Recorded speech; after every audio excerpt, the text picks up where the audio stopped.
কি বন্ধুরা, মুখে জল এসে গেল টমেটো মাখা দেখে, আসারই কথা।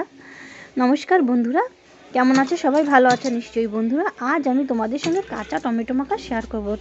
তার জন্য আমি পাকা পাকা দেখে এখানে বড় বড় সাইজের টমেটো নিয়ে নিয়েছি। টমেটোগুলো ভালোভাবে জল দিয়ে ধুয়ে পরিষ্কার করে নেব।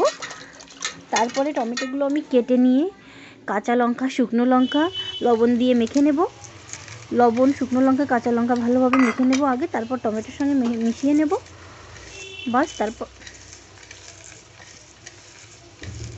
তোমরা চাইলে এখানে চিনিও ব্যবহার করতে পারো অল্প পরিমাণ, কিন্তু আমি চিনি ব্যবহার করব না। আমি চিনি ছাড়াই টমেটো মাখাটা করে নেব। বন্ধুরা, তোমরা তো টমেটো অনেকেই অনেক রকমভাবে খেয়েছো, সালাদ করে, চাটনি করে। এভাবে একবার খেয়ে দেখবে, এটা ভাতের সঙ্গে বা কাঁচাও খেতে পারো। খেলে একবার প্রেমে পড়ে যাবে, একবার খেলে বারবার খেতে মন চাইবে। ব্যাস, হাত দিয়ে ভালোভাবে মেখে নেব টমেটোগুলো। আবার অনেকটা বেশি মাখা যাবে না, তাহলে টমেটোগুলো পুরো জল জল হয়ে যাবে। ঠিক এমন করেই মেখে নিতে হবে। বাস, তৈরি হয়ে গেল টমেটো মাখা। এবার শুধু খাওয়ার পালা। তো বন্ধুরা, তোমরা বাড়িতে অবশ্যই ট্রাই করবে। এই গরমে এমন একটা টমেটো মাখা থাকলে মন প্রাণ একদম শান্তি জুড়িয়ে যাবে।